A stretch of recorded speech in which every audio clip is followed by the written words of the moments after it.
Ini adalah Oppo Find N3, smartphone foldable kelas flagship terbaik dari Oppo untuk tahun 2023 ini. Kamera terbaik untuk smartphone lipat, bodi teringan untuk foldable yang besar, layar luar sama seperti smartphone yang normal, spesifikasi sangat tinggi. Harganya 29 jutaan aja, murah kan?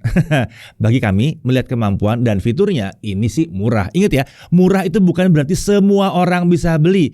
Ya, benda yang satu ini memang bukan untuk tim mendang-mending. Dan tenang, kami tidak memaksa kalian untuk beli. Smartphone ini memang bukan untuk semua orang, hanya untuk yang merasa cocok dengan dia ya.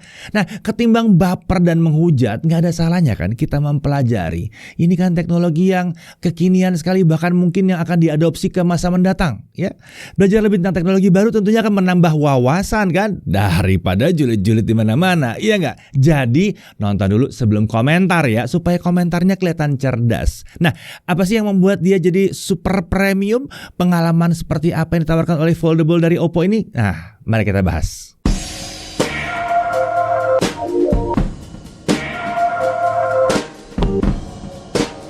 Oke, sekitar sebulan yang lalu Oppo mengundang kami untuk hands-on smartphone rahasia mereka. Tapi saat itu kita belum boleh bahas tentang banyak hal mengenai smartphone yang saat itu.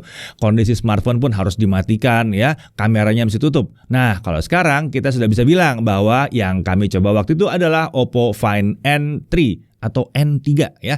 Dan yang kami pegang sekarang ini adalah versi unit resminya, resmi Indonesia ya. Nah, kalian udah nonton kan video hands-on yang sebelumnya? Enggak, belum. Aduh, belum subscribe kalau belum nih. Coba di-subscribe dulu biar nggak kelewatan. Aduh, udah bikin teaser jauh-jauh hari sebelum dia launching, belum ditonton ya. Di-subscribe, hidupin loncengnya.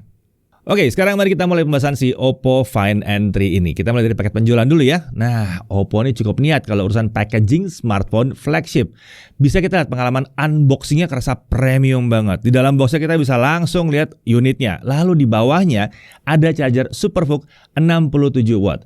Jadi masih ada chargernya, masih ada dong chargernya di sini. Kemudian ada case dan case-nya pun sangat premium di sini. Warnanya senada dengan warna smartphone-nya. Lalu ada dokumen, SIM ejector, dan ada kartu Oppo Premium Service yang bisa kita temukan di flagship-flagshipnya Oppo. Nah, Premium Service ini mencakup international warranty, eksklusif hotline, eksklusif engineer, premium lane, Oppo Care Plus, dan sebagainya. Banyak banget dah layanan-layanan premium yang dikhususkan untuk pengguna smartphone flagshipnya Oppo. Terakhir, di dalam boxnya kita juga melihat bahwa di sini ada kabel USB Type-C. Terlihat ya, packaging dari box ini niat sekali. Beneran terasa beli smartphone premium banget. Nah, untuk desain bagi kami ini adalah smartphone foldable yang nyaman untuk digenggam.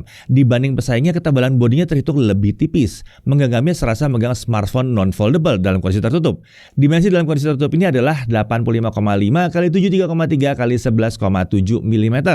Sedangkan kalau pesaingnya ketebalannya masih 13,4 mm. Jadi emang yang ini lebih tipis. Sementara itu kalau dibuka dimensi berubah jadi 153,4 x 143,1 x 5,8 mm. Ini membuatnya terasa lebar saat dibuka ya.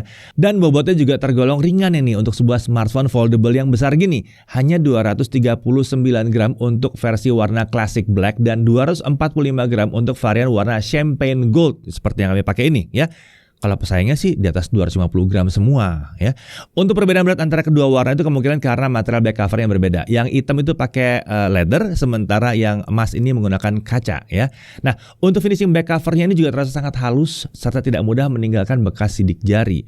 Modul kamera memang besar sih di sini, tapi jari telunjuk kita secara natural akan menjadikannya jadi tempat bersandar. Jadi nggak ada masalah harusnya ya. Terkait mewahnya desain Find N3 ini, rasanya nggak perlu jelasin ya. Dari penampilannya udah kelihatan bahwa ini smartphone kelas premium.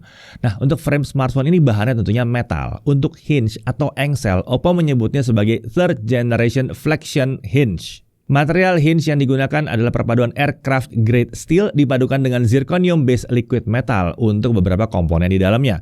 Ini memungkinkan Oppo bisa membuat volumenya 15% lebih kecil tapi tetap mempertahankan kekuatan dari hinge atau engselnya ini. Oppo mengatakan kalau aircraft steel grade ini 5 kali lebih kuat dibandingkan stainless steel yang tradisional. Nah, untuk uji ketahanan layar lipatnya, Oppo menyerahkan pengujiannya kepada TÜV Rheinland. Si Oppo Find N3 ini sudah diuji sebanyak 1 juta kali untuk lipat tutup di kondisi normal. Dan udah diuji juga untuk 100.000 kali tutup lipat dalam kondisi 50 derajat Celcius. Itu panas banget ya. Dan juga minus 20 derajat Celcius, itu dingin banget sih ya. Pengujian ini dilakukan supaya memastikan bahwa si Oppo Find N3 ini akan awet dan aman digunakan dalam berbagai kondisi cuaca. Kemudian saat kondisi tertutup, ini feel genggamnya terasa seperti megang smartphone yang biasa ya. Rasanya tuh bukan rasanya nggak premium, tapi terasa megang rasio yang normal di situ. Lebih seperti pakai smartphone dengan rasio biasa di situ. Dipakai ngetik rasanya tetap normal, tidak terasa kesempitan layarnya walaupun kita ngetik pakai 2 tangan atau 2 jari ya. Kemudian, bodinya ini juga punya perlindungan tahan air IPX4. Jadi aman terhadap cipratan air atau kena hujan-hujan nggak apa-apa, masih aman. Tapi bukan untuk ditenggelamkan ke dalam air ya. Nah sekarang mari kita lihat sisi-sisinya. Kita bahas dalam kondisi terbuka nih ya. Di sisi kanan ada fingerprint scanner, lalu ada tombol volume. Di atas ada mikrofon, ada 2 grill speaker, dan ada infrared blaster. Lalu di kiri ada alert slider. Ini adalah tombol yang berfungsi untuk mengatur suara notifikasi smartphone. Bisa untuk silent, vibrate, atau ring ya. Apakah ini bisa di custom? Sayangnya untuk saat ini belum bisa. Ini baru untuk alert slider aja. Nah beralih ke bawah ada 1 buah grill speaker, ada mikrofon lagi, ada port USB Type-C, dan ada SIM tray untuk dual SIM di sini ya. Ya nggak ada slot micro SD tentunya. Sebagai catatan kan kalau di atas tadi ada 2 grill speaker dan di bawah ini terlihat seperti ada 2 grill speaker. Tapi speaker di sini totalnya sebetulnya ada 3, bukan 4. Saat kami coba ini memang ternyata yang satu ini bukan speaker dan juga bukan mikrofon. Sepertinya untuk desain aja sih. Beralih ke sisi depan, karena kita bahas dalam kondisi terbuka, sisi depan ini adalah sisi layar utamanya. Ini adalah layar 7,8 inci AMOLED ya, 2240 x 2268 pixel, nyaris bujur sangkar nih ya. Refresh rate-nya adaptif dari 1 sampai 120 Hz, sudah support Dolby Vision dengan HDR10+. Untuk brightness diklaim bisa mencapai 600 nits typical dan 2800 nits untuk peak brightness. Nah saat dicoba untuk outdoor, ini memang ternyata bukan masalah ya. Saat kami ukur untuk penggunaan indoor, brightness maksimum yang kita dapat adalah di kisaran 615 nits, jadi kurang lebih sesuai dengan klaim tipikalnya. Nah kemudian untuk color gamut layar utamanya, kalian bisa lihat bahwa hasil seperti ini ya. Ada beberapa mode warna. Di setiap mode itu punya color gamut yang berbeda. Natural dan Pro itu mendekati 100% sRGB, dan Vivid itu lebih dekat ke arah 100% DCI-P3. Pasti banyak yang nanya, gimana dengan lipatan di layarnya atau yang kerennya dibilang crease itu ya. Bukan crease, kalau crease nanti yang ngetes kamera. Kalau crease itu gimana ya? Ganggu nggak? Nah menurut kami ini adalah smartphone foldable dengan crease yang paling minim sampai saat ini. Memang sih kalau dilihat di angle-angle tertentu ya dengan lighting tertentu ini masih kelihatan, masih bisa dicari. Tapi secara umum ini udah lumayan sulit untuk dicari. Nah kemudian kita melihat di sisi kanan atas layar ini terdapat proximity sensor di dalam layar dan juga ada kamera selfie.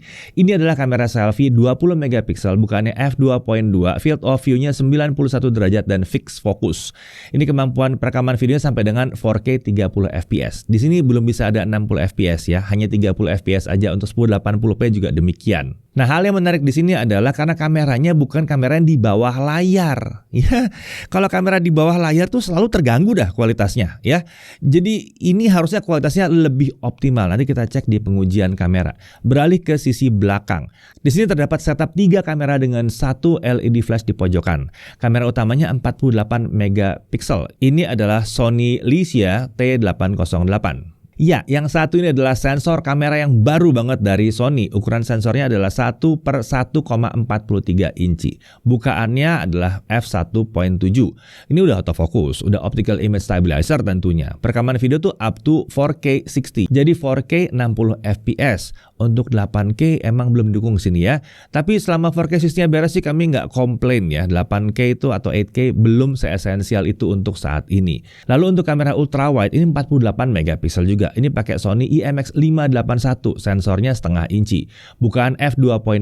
Untuk ultrawide ini belum pakai OIS, tapi ini wajar untuk sebuah kamera ultrawide, wajar banget. Hebatnya, kamera ini sudah mendukung fitur autofocus dan itu juga membuat kameranya ini bisa jadi kamera makro juga ya. Perekaman videonya up to 4K 60 fps juga. Ultrawide-nya juga bisa 4K 60 nih. Di foldable loh, keren ya. Oke, lanjut ke kamera telefotonya. Ini 64 megapiksel. Ini adalah kamera telefoto 3 kali yang ekuivalen dengan lensa 70 mm. Oppo nggak menyebutkan sensor apa yang dipakai di sini. Kita cuma tahu bahwa ini adalah sensor setengah inci aja. Sebenarnya nama sensor sih nggak penting ya. Yang penting kan hasil foto dan hasil videonya. Iya nggak? Bodoh amat lah nama sensornya mau apa. Kalau untuk bukaan f2.6 di sini lumayan lebar dan tentunya inilah kamera autofocus. Perekaman videonya juga bisa nyampe 4K 60 juga. Jadi 3 kamera yang ada di belakang ini semuanya sangat flagship banget, bisa 4K 60 semuanya. Dan tentunya di sini ada tulisan H pada modul kameranya. Ini adalah logo kolaborasi Oppo dengan Hasselblad, sebuah brand kamera ternama asal Swedia yang jadi salah satu andalan NASA untuk proyek fotografi di bulan ya. Nah, untuk kolaborasi antara Oppo dengan Hasselblad ini sudah ada sejak Oppo Find X5 Pro tahun lalu. Oke, setelah kita bahas kamera, sekarang mari kita pindah ke layar covernya. Ya, cover displaynya ini ukurannya adalah 6,3 inci AMOLED, refresh rate 120Hz, LTPO 1-120 Hz. Resolusinya 2484 x 1116 pixel. Aspek rasionya 20:9 ya. Jadi pantas rasanya seperti pakai smartphone pada umumnya. Brightness-nya diklaim 600 nits typical dan 2800 nits untuk peak brightness. Nah, saat kita ukur indoor ya, brightness-nya itu ada di kisaran 590 nits. Ini udah mendekati klaimnya. Dan untuk simulasi outdoor kita dapat hampir 1000 nits. Jadi buat outdoor harusnya nggak ada masalah di sini. Nah, terkait color gamutnya, kalian bisa cek berikut ini ya. Tidak jauh beda sih dengan layar utamanya. Natural dan Pro lebih ditargetkan untuk 100% sRGB dan Vivid itu di 100% DCI-P3. Intinya, kedua layar smartphone ini kelasnya flagship, tidak perlu diragukan lagi kualitasnya. Oke, sekarang kita beralih ke sisi atas layar covernya nih. Di sini ada earpiece dan ada juga kamera selfie di bagian cover screen. Ini adalah kamera selfie 32 megapiksel f2.4, field of view 88,5 derajat fixed focus. Perekaman video sampai 4K 30 fps. Lagi-lagi untuk 60 fps sayangnya ini belum ada ya. Oke, last minute Oppo ternyata membawa kejutan ya. Ternyata baik layar utama dan layar covernya itu sudah support stylus, dan stylus ini namanya adalah Oppo Pen. Yang satu ini dirancang untuk Oppo Find N2 dan N3, bukan pen seperti tabletnya Oppo. Ini beda ya. Sebuah kemampuan yang sangat langka di mana kita juga bisa pakai pennya ini untuk cover screen-nya juga. Biasanya pen itu cuma di dalam doang. Ini sekarang covernya juga bisa pakai ya. Ya, yang satu ini tentunya support Bluetooth, dan karena dia pakai Bluetooth, pen ini bisa dipakai untuk trigger kamera juga. Untuk screenshot kita bisa double klik tombol di pen yang satu ini. Mau catat dengan cepat, swipe dari ujung kanan atas untuk memanggil aplikasi Notes. Nah, di Notes ini kalau mau ganti tools yang untuk nulis gambar ke penghapus, pencet tombol di pen aja. Dia akan pindah ke penghapus dan pencet lagi dia akan balik ke tools yang sebelumnya. Ya, baik layar cover maupun dalam, terlihat bahwa pen ini bisa membedakan tekanan kita. Mau ngarsir, bisa di sini. Dan yang sangat menyenangkan, response time-nya sangat-sangat baik. Nggak kerasa lagging di sini. Buat tanda tangan dokumen, bisa banget nih. Oh ya, kalau ada yang tanya soal palm rejection, ada kok. Di sini ada palm rejection-nya. Aman. Kita masuk ke spesifikasi internalnya sekarang. SoC-nya dia pakai Snapdragon 8 Gen 2 ya. Lumayan kenceng dong ya. Atau kencang banget? Kencang banget sih. Untuk RAM 16GB LPDDR5, storage-nya 512GB UFS 4.0. Untuk baterai dia pakai 4800 mAh. Kalau di Indonesia ini adalah baterai paling besar untuk foldable tipe yang besar seperti ini ya. Untuk sensor lengkap banget, dibaca aja nih listnya, lengkap banget sensor-sensornya. Untuk konektivitas ada 5G, ada Wi-Fi 6, Wi-Fi sharing, tentunya bisa juga ya. Lalu untuk Bluetooth dia versi 5.3, NFC ada, display output via USB port bisa yang satu ini. Oppo nggak nyebutin spesifik USB berapa yang dipakai di sini, tapi pengalaman kami saat transfer file emang lebih cepat daripada USB 2. Ditambah lagi dia udah support display out, jadi mau mirroring pakai proyektor atau TV bisa banget. Tidak hanya dalam mode terlipat, mode terbuka pun juga bisa. Tapi emang di sini belum ada mode desktop, jadi lebih ke arah mirroring aja ya display outnya. Yang penting kan jadi nggak ada delay ketimbang kalau kita pakai wireless. Dan tentunya untuk proyektor-proyektor yang lama jadi tinggal tancap aja, beres, bisa presentasi. Dari sisi security dia punya side fingerprint scanner, ada face unlock, ada private safe, ada app lock, dan ada hide apps juga. Oppo menyamakan chip khusus di sini untuk security. Namanya adalah Isolated Security Chip GSEA 0. Chip ini dikatakan berfungsi untuk meningkatkan keamanan data penggunanya seperti dengan metode file encryption, fingerprint data encryption, dan secret key protection. Intinya ini adalah sebuah lapisan keamanan ekstra supaya data kita nggak mudah dicuri. Nah lanjut, untuk OS dia pakai ColorOS 13.2, tentunya Android 13. Untuk update OS dijanjikan 4 kali Android update dan 5 tahun security update. Ya, premium banget ya. Untuk fitur OS, nah di sini ada banyak, tapi kita akan bahas fitur-fitur spesialnya aja ya. Pertama ada taskbar. Taskbar di sini mirip seperti taskbar di Windows. Jadi di bagian bawah layar akan ada deretan aplikasi yang bisa kita akses dengan cepat. Ini membuat proses pindah-pindah aplikasi atau multitasking jadi lebih efisien. Tidak hanya itu, jika kita tahan icon aplikasinya, kita bisa membuatnya jadi mode split screen kanan kiri seperti ini. Atau kalau ingin membuat floating window, tinggal arahkan saja ke tengah layar seperti ini. Untuk deretan aplikasinya terdiri dari 3 bagian, yaitu kiri, tengah, dan kanan. Bagian kiri berisi tombol untuk membuka list aplikasi, lalu ada icon File Explorer khusus di sini. Saat dibuka, isinya adalah file-file yang baru saja masuk ke smartphone ini. Untuk sisi tengah berisi 4 aplikasi permanen yang bisa kita atur mau diisi aplikasi apa.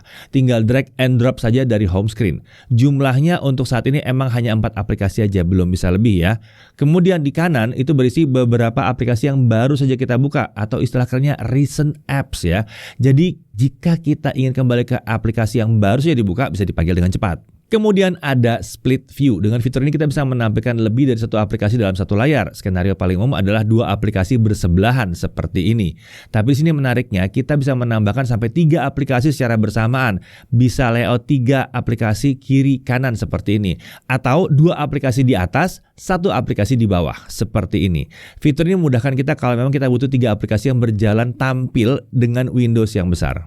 Kemudian dia punya juga yang namanya Flex Form. Layar utamanya ini bisa kita gunakan dengan kondisi setengah terbuka nih, seperti ini. Beberapa aplikasi yang udah support Flex Form akan membuka tampilannya jadi punya fungsi lebih. Misalnya saat kita lihat pakai kamera, kita bisa taruh di meja seperti ini. Kemudian sisi atas layar akan jadi preview kamera dan sisi bawahnya jadi tombol pengendalinya. Atau contoh lain seperti YouTube misalnya, saat dibuka seperti ini, di bagian atas tuh nampilin video, sementara di bawahnya ya itu tombol navigasi seperti play, pause, fast forward dan lain-lain. Sayangnya belum begitu banyak aplikasi yang support fitur ini. Contohnya Netflix saat pakai mode setengah terbuka, film jadi ke sisi atas tapi sisi bawahnya kosong. Mestinya menarik kalau sisi bawahnya jadi tombol navigasi seperti di YouTube tadi. Tapi sampai video ini dibuat sayangnya emang belum bisa. Lanjut ke screen switching. Ini adalah fitur supaya aplikasi tetap berjalan meskipun kita pindah-pindah layar baik dari cover screen maupun ke layar utama atau sebaliknya. Kami coba di game Genshin Impact, ternyata ini bisa ya. Pertama kita cobain dari layar cover lalu pindah ke layar utama. Nah, aspek rasionya bisa langsung disesuaikan di sini. Saat kita lipat dan pakai layar covernya lagi, game tetap berjalan normal. Di dalam setting screen switchingnya, kita bisa mengatur kebiasaan switching seperti apa ketika pindah ke cover screen. Bisa pilih layarnya mati, swipe untuk melanjutkan, atau langsung lanjutkan aja. Sejauh ini aplikasi dan game yang kami tes sebagian besar ada yang berjalan normal untuk pindah-pindah layar seperti ini. Sebagian juga masih ada yang belum. Tapi itu wajar sih, namanya juga HP baru.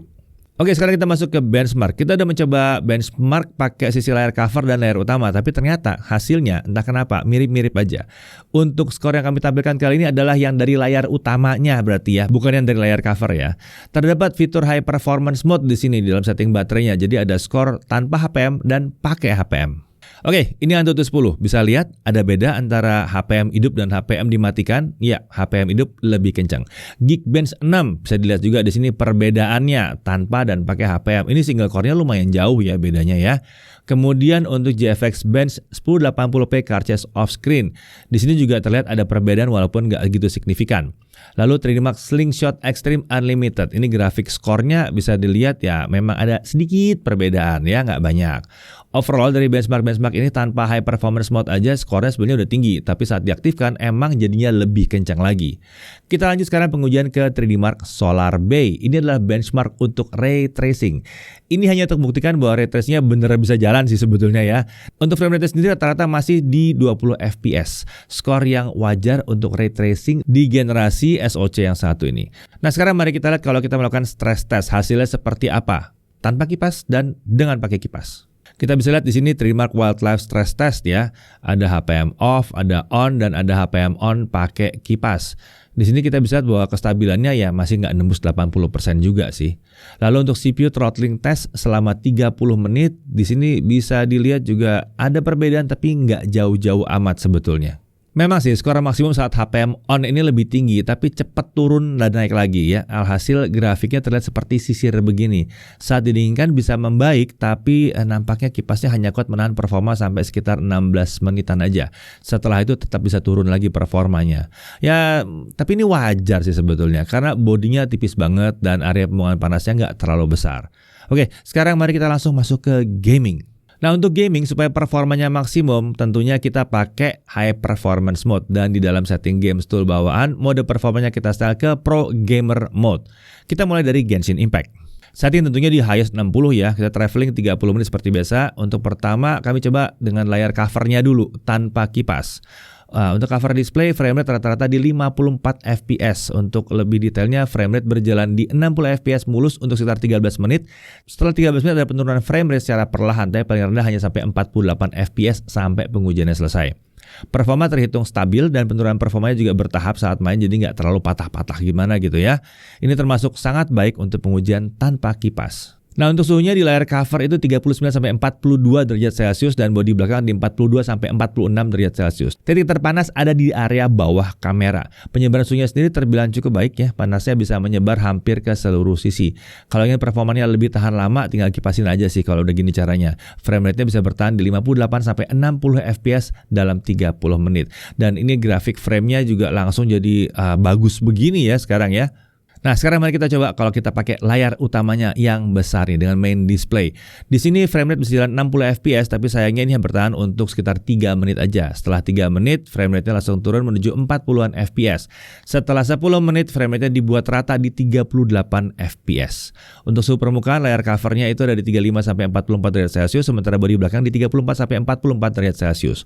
Suhu dominan di setengah bodi aja, terutama yang sisi ada kameranya karena SoC-nya juga ada di situ ya. Untuk sisi cover screen itu kurang kena penyebaran suhunya. Asumsi kami karena mode terbuka ini penyebaran kurang maksimal, makanya performa jadi lebih cepat turun. Kita coba sekali lagi main di layar utama tapi sisi belakang kita kipasin. Ternyata hasilnya membaik nih. Frame rate rata-rata naik ke 56 fps. Sayangnya kipas ini belum cukup kuat untuk mempertahankan 60 fps konstan selama 30 menit seperti di cover screen tadi ya. Penggunaan kipas seperti ini juga terbilang kurang nyaman karena desain smartphone-nya aja. Jika dalam kondisi tertutup, modul kameranya ini jadi terlalu tebal, jadi kipasnya tidak bisa ngejepit body full gitu ya. Sedangkan kalau dibuka, grip bagian bawah masih ada dudukan, tapi tetap aja megangnya jadi lebih repot. Ya, paling nggak ini buktikan kalau penggunaan kipas masih ada efeknya dan membuat performa jadi lebih stabil. Jadi kesimpulannya untuk ranking Genshin Impact, kalau pakai layar cover tanpa kipas rankingnya S-, kalau pakai kipas rankingnya S+. Kalau di layar utama tanpa kipas rankingnya di A, untuk pakai kipas rankingnya di S. Di sini nih untungnya layar covernya punya rasio seperti smartphone biasa. Jadi gaming tetap nyaman walaupun pakai layar cover.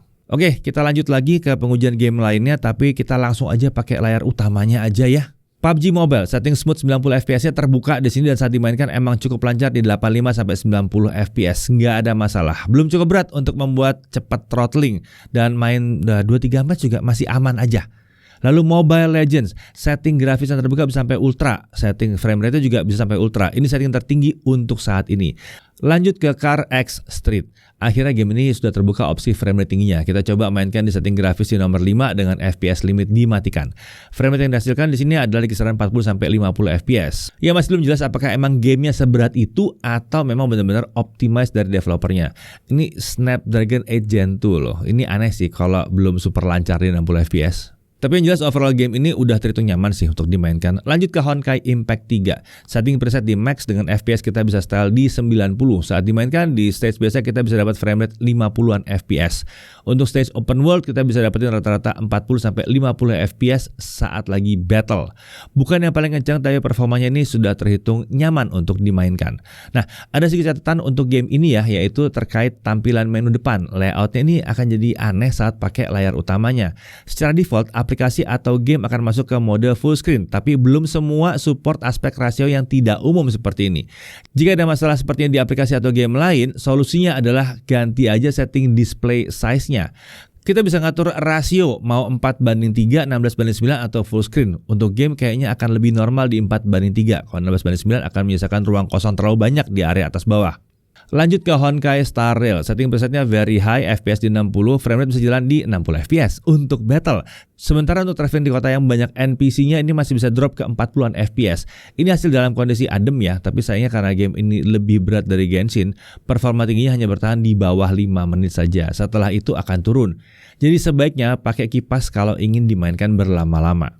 Oke, sekarang kita lanjut ke pengujian baterai. Kita mulai dari local video playback ya. Di sini kita bisa lihat untuk layar cover dia dapat 22 jam lebih, sementara untuk layar utama dia dapat 18,5 jam. Luar biasa, hasil yang bagus banget di sini ya.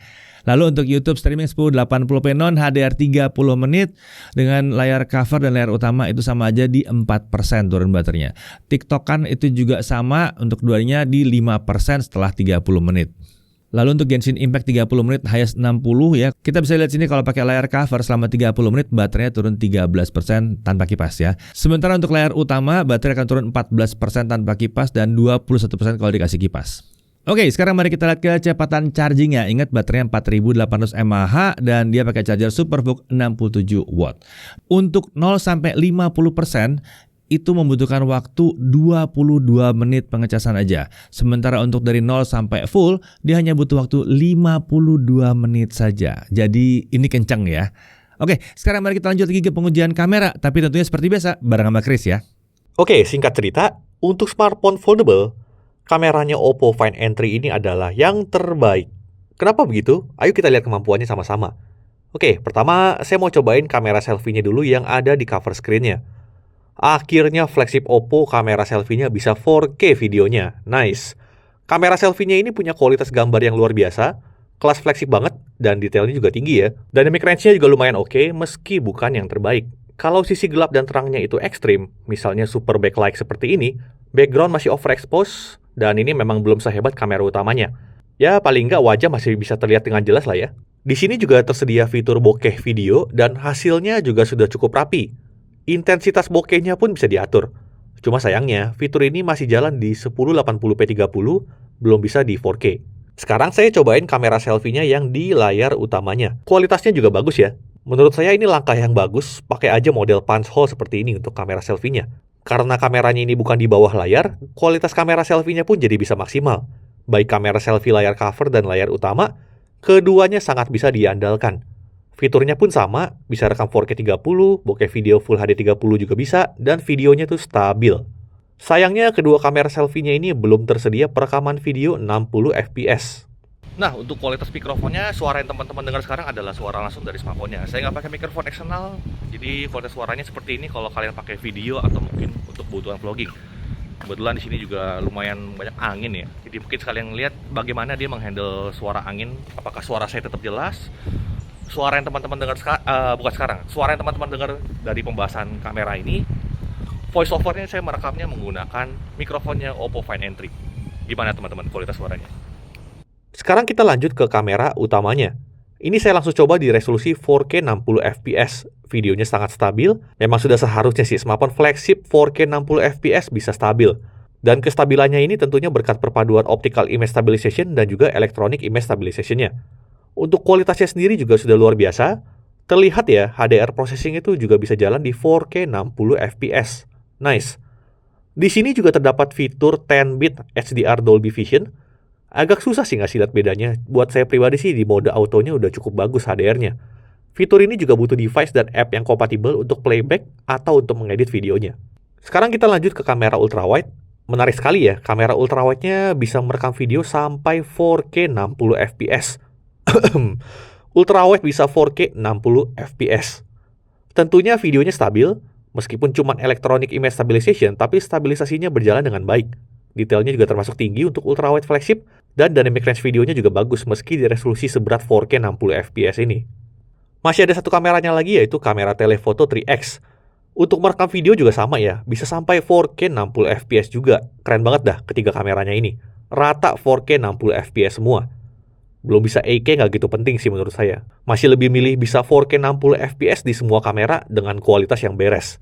Stabilisasinya lumayan, meski sebetulnya kurang pas untuk dibawa jalan ya. Masih wajar untuk kamera tele kalau videonya di bawah jalan begini tuh nggak stabil-stabil amat. Saat merekam video, tentunya kameranya bisa pindah-pindah langsung antar kamera ya.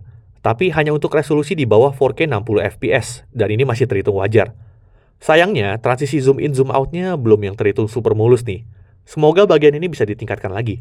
Kalau cuma sekedar navigasi di menunya sih sudah lumayan mulus. Tapi karena mekanisme zoomingnya cuma bisa pakai slider seperti ini, pengalamannya berasa kurang seamless saja. Untuk autofocusnya ini saya cobain di kamera ultrawide-nya dulu. Yes, ultrawide-nya autofocus dan bisa menangkap jadi kamera makro juga. Dan autofocusnya aman ya. Sekarang autofocus kamera utamanya lancar juga ya, nggak ada masalah meski di low light sekalipun. Ditambah lagi karena sensor dan bukaannya cukup besar, bokeh naturalnya tuh mantap sekali ya. Nah, kemudian untuk kamera telefotonya juga autofocus nih, dan nggak ada masalah juga, cukup cepat untuk autofocusnya. Nah, kalau urusan untuk fitur bokeh video, di setup 3 kameranya ini, yang bisa itu hanya kamera utamanya aja ya. Di setup kamera utamanya ini, saat kita pilih tombol 3x, kameranya itu ternyata tidak pindah ke kamera tele 3 kalinya. Itu adalah zooming digital dari kamera utamanya. Jadi agak disayangkan kamera telenya belum dipakai untuk bokeh video. Dan untuk resolusinya sendiri masih terbatas di 1080p 30 fps saja. Belum bisa 4K. Sekarang kita ke kondisi low light. Kamera selfie layar covernya seperti ini. Detailnya masih oke, noise levelnya juga terhitung cukup bersih. Saat saya ke tempat yang lebih gelap lagi, wajah saya pun juga masih terlihat cukup jelas. Lanjut ke kamera selfie yang di bagian layar utama. Ternyata nggak kalah bagus dengan kamera selfie di layar cover tadi ya. Luar biasa nih. Jadi mau pakai kamera selfie yang manapun, tidak jadi masalah untuk kondisi segelap ini. Keren. Untuk kamera utamanya seperti ini, detailnya masih dapat, noise-nya juga sangat minim, kameranya tuh termasuk yang luar biasa, dan yang paling bisa diandalkan untuk kondisi low light. Lanjut ke kamera ultrawide-nya, gambarnya sudah terasa noisy dan detailnya ternyata tipis ya. Kamera ultrawide-nya masih agak kesulitan untuk video low light kayak begini. Apalagi kalau abis nyobain kamera utamanya, cukup terasa perbedaan kualitasnya. Kalau ngomongin kamera telenya untuk low light, sayangnya berpotensi tidak terpakai. Jika sistem menilai kondisi sekitar terlalu gelap atau jarak fokus objek kurang pas, kameranya akan otomatis dipindahkan jadi kamera utama dengan zoom digital. Sayangnya belum ada opsi untuk mematikan auto switch kameranya ini. Tapi di kondisi masih cukup memadai seperti ini, masih bisa kepake ternyata. Ini saya coba videoin kucing kantor kita dan ternyata masih lumayan bagus kualitas gambarnya.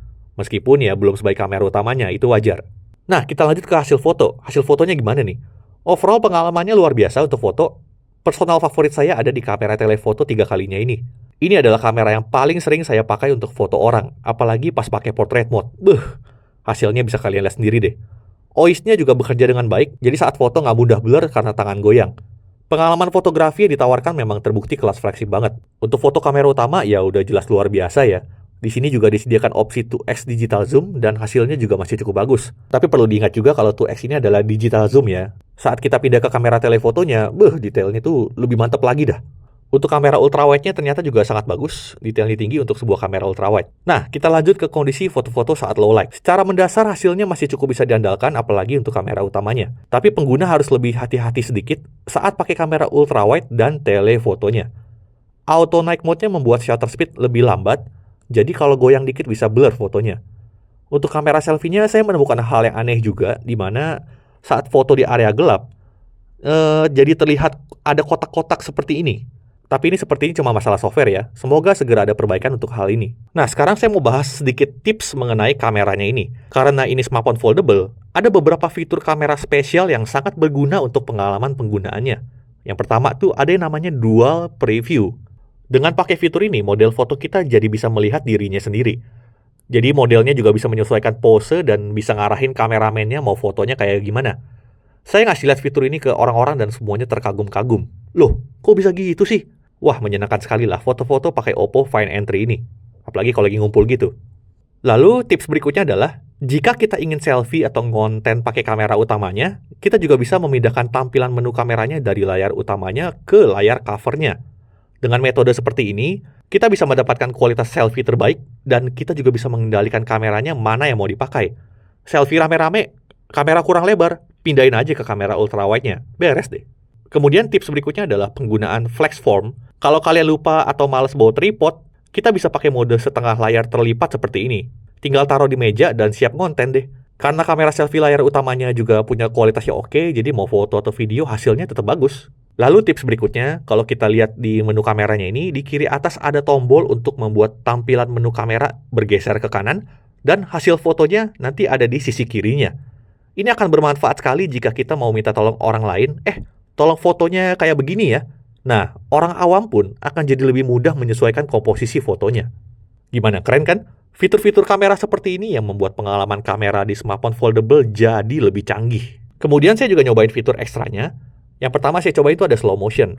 Slow motion di sini terbilang unik karena kita bisa pakai kamera ultra wide dan telefotonya juga. Saya coba di kamera utamanya dulu deh, dan hasilnya seperti ini. 1080p 240 fps sudah paling oke. Lambatnya cukup tanpa mengorbankan kualitas gambar. Tapi jika kalian butuh yang lebih lambat lagi, bisa setel ke 720p 480 fps. Tapi kualitas gambarnya nggak sebaik di mode 1080p. Jadi tinggal disesuaikan dengan kebutuhan aja ya. Untuk slow motion ultra wide-nya seperti ini, keren banget dah. Bisa slow motion dengan sudut pandang selebar ini. Jarang-jarang ya dia bisa. Kemudian telefoto slow motion-nya hasilnya seperti ini. Untuk saya yang hobi main yoyo seperti ini, akan berguna sekali telefoto slow-mo ini untuk nunjukin detail dalam trik. Biasanya di dunia eksperimen sains, olahraga, hobi kayak yoyo, skateboard, parkour, dan lain-lain, fitur slow motion seperti ini akan bermanfaat sekali. Yang penting, pastikan kalian menggunakan fitur ini di tempat yang cahayanya berlimpah ya. Slow motion kurang pas untuk dipakai di kondisi low light. Pertanyaannya sih sederhana ya. Smartphone Android mana lagi yang bisa slow motion di ultrawide dan telefoto seperti ini? Yang resmi Indonesia ya, bukan yang nggak resmi. Lalu fitur ekstra berikutnya yang saya cobain adalah dual view video. Fitur ini membuat kita bisa merekam dari dua kamera sekaligus, yaitu untuk kamera selfie dan kamera utamanya. Bisa jadi berguna kalau kita lagi vlogging atau presentasi produk. Cuma sampai saat video ini dibuat, untuk pindah ke kamera ultrawide dan telefotonya itu belum bisa. Baru untuk kamera utama dan selfie-nya aja. Oke, kalau misalnya kalian penasaran apa sih yang kurang dari kameranya? Kalau menurut saya ada beberapa sih. Misalnya, yang pertama, kamera selfie-nya belum bisa merekam video 60 fps. Entah kenapa Oppo belum meratakan fitur 60 fps-nya untuk semua kamera. Kamera selfie-nya belum untuk keduanya. Lalu untuk kamera selfie-nya ini masih fix fokus, baik yang cover screen atau main screen. Tapi kalau memang butuh autofocus ada solusinya ya. Pakai aja kamera utamanya dan nyalakan preview di cover screen. Beres deh. Kemudian hal berikutnya adalah di perekaman bokeh video, resolusinya masih maksimum di 1080p 30 fps aja, belum bisa 4K. Padahal harusnya Snapdragon X Gen 2 tuh bisa loh. Lalu mode bokeh video ini juga baru bisa untuk kamera selfie dan utamanya aja. Sedangkan saat pakai kamera telefoto 3 kalinya belum bisa. Lalu pengalaman zoom in zoom out-nya belum yang super mulus terutama untuk video. Lalu belum ada opsi untuk mematikan fitur auto switch kamera telefotonya. Jadinya hasil foto atau video bisa kurang maksimal kalau sewaktu-waktu mode 3 kalinya ini malah jadi cropping dari kamera utamanya. Kemudian entah kenapa saat mau bikin konten pakai manual mode di video, itu hanya ada di movie mode dan kita dipaksa untuk pakai aspek rasio 21:9. Kita tidak bisa ganti sesuai kebutuhan lainnya, misalnya 16:9, itu belum bisa. Oke, kurang lebih gitu ya pembahasan kameranya Oppo Find N3. Canggih kan? Memang kameranya belum sempurna ya. Masih ada beberapa keterbatasan teknisnya yang mungkin mayoritas pengguna tuh nggak peduli juga sih sebetulnya. Tapi itu tetap tidak membuat kami ragu untuk bilang kalau ini adalah smartphone foldable dengan kamera terbaik saat ini. Resmi pula di Indonesia. Good job untuk Oppo sudah membuat kamera Oppo Find N3 menjadi sekeren ini. Ya, kita lanjut lagi ke pengujian lain-lainnya. Netflix gimana? Tentunya udah L1, support AV1, HDR10, dan juga Dolby Vision. YouTube HDR streaming ini support sampai 4K 60fps dan playback pun lancar tanpa masalah. Haptic feedback itu sayangnya belum ada info dari Oppo vibration motor apa yang dipakai, tapi yang jelas ini sudah kelas flagship. Dipakai ngetik atau untuk navigasi itu sudah aman dan nyaman sekali getarannya. Oke, untuk harga resminya adalah di kisaran 29.999.000. Nah, untuk saat ini Oppo lagi ada promo Register of Interest di mana kalian bisa dapat diskon 10% dari harganya. Jadi kurang lebih turun ke 26.999.000. Ini rasanya sebuah harga yang pantas ya untuk apa yang ditawarkan. Kita nggak bisa bilang ini mahal. Sekarang kita masuk ke hal yang perlu diperhatikan. Pertama, ini berlaku untuk semua layar lipat ya sebetulnya ya. Daya tahannya belum ada kepastiannya. Sekuat apa sih layarnya ini untuk jangka panjang banget. Jadi untuk kalian yang penggunanya agak kasar, baiknya hati-hati aja dengan layar lipat ini. Jangan ditekan terlalu keras, hati-hati kalau pakai kuku panjang, dan juga hati-hati dengan benda-benda keras lainnya. Bahkan pasir pun bisa membuat layarnya baret-baret. Kemudian untuk entry ini belum ada mode desktop khusus supaya tampilannya lebih menyerupai Windows di sini. Lalu untuk IP rating ini IPX4. Jadi hati-hati, jangan diceburin ke dalam air ya. Lalu di sini ada beberapa aplikasi yang kameranya juga kurang pas aja ya. Untungnya sebagian app ini bisa di-uninstall. Kemudian di sini belum tersedia perekaman video 60 fps untuk kamera selfie ya. Untuk kedua kamera selfie-nya itu belum bisa 60 fps. Lalu masih ada beberapa keterbatasan teknis di kameranya seperti yang udah kita jelaskan pada saat pengujian kamera tadi. Lalu untuk gaming performanya ini rasanya memang bukan Snapdragon 8 Gen 2 yang paling tahan lama ya. Masih harus dibantu kipas kalau ingin kencang terus-menerus. Nah, dari segi kelebihannya secara spesifik mungkin ini subjektif mungkin ya, tapi menurut kami desainnya keren banget. Kemudian dia punya ukuran cover screen yang menyerupai rasio layar smartphone pada umumnya. Jadi pengalaman pakai layar covernya ini lebih natural aja rasanya, terutama saat mengetik dengan dua tangan. Lalu untuk crease atau lipatan layar ini paling minim yang kita pernah lihat. Lalu ada support Oppo Pen juga ya, dan kedua layarnya support pen, nggak cuma layar utamanya doang. Kemudian bodinya udah dibahas tadi ya, lebih tipis dan lebih ringan. Kameranya itu juga luar biasa keren. Ini khas flagship kelas atas. Bahkan bukan kelas flagship harga terjangkau. Untuk RAM langsung 16GB, storage 512GB, dia punya alert slider dan chargingnya juga lumayan kencang di sini. Isi box lengkap dong di sini. Saya tuh jelas, yang satu ini mantap dan kencang salah satunya karena pakai Snapdragon 8 Gen 2. Lalu kemudian layarnya juga nyaman karena pakai layar AMOLED LTPO 120Hz untuk dua-dua layarnya ya, untuk keduanya. Lalu dia udah support HDR10 Plus dan Dolby Vision, software multitaskingnya juga menarik di sini. Speakernya ada 3, konektivitasnya udah modern, support display output, kualitas mikrofonnya juga kelas flagship lah. OS punya update 4+5, lalu dia punya fitur software yang cukup berlimpah dan punya chip security khusus. Untuk baterai juga tergolong oke untuk lipatan-lipatan begini ya. Haptic feedbacknya juga kelas flagship. Infrared blaster masih ada di sini. Pada akhirnya, terima kasih loh Oppo Indonesia yang sudah menghadirkan flagship foldable terbaiknya resmi ke Indonesia, nggak pakai kelamaan dari saat peluncuran globalnya. Smartphone foldable jadi ada persaingan, dan ini artinya Oppo menganggap masyarakat Indonesia itu layak dan mampu untuk menikmati teknologi tercanggih seperti ini. Nah, kalau menurut kalian bagaimana smartphone lipat Oppo kelas teratas ini? Tulis pendapat kalian di kolom komentar. Ya, jadi kalau mau tanya ini untuk siapa? Ya jelas untuk siapapun yang rasanya butuh punya sebuah smartphone foldable yang besar gini. Jadi layarnya besar-besar. Pilihannya adalah layar normal atau besar sekali gitu kan. Dan kemudian ini juga tentunya buat kalian yang suka menggunakan teknologi baru. Ya kalau pakai teknologi baru keren gitu, nggak apa-apa. Ini salah satu yang rasanya sih nggak ada masalah kalau mau dibeli.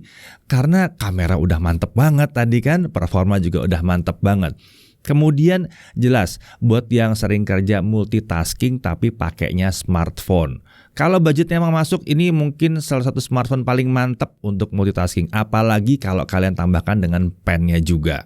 Kalau menurut kami sih, yang satu ini harusnya jadi smartphone lipat layar besar terbaik untuk saat ini. Saya Deddy Irfan, Jaga TV TV.